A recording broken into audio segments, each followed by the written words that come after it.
Hello বন্ধুরা, আজকে একটা মজার রেসিপি লইয়া আইছি তোমরা লাগি। সবের কাজে লাগবো এটা এই ঠান্ডার দিনও। সব ব্ল্যাঙ্কেট নিচে বুয়া বুয়া ওটা মানাও হটা মানাও হটা মানাও। তে চিন্তা করলাম কি বানাইতাম, রান্না উন্না করার পরে তার ভাল লাগে না। তে চিন্তা করলাম ফ্রিজে তো একটা বেগুন আছে, বেগুনটা বার করলাম, খাটিয়ে এটারে স্যান্ডেল বড়া মানাইয়া সবরে দিলাম।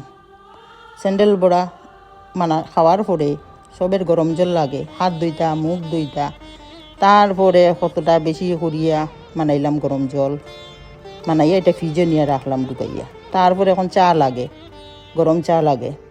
তারপরে গরম চা মানাইয়া চাকনি ধরলাম মুখও আর চাকিয়া দিলাম চাকনি দিয়া।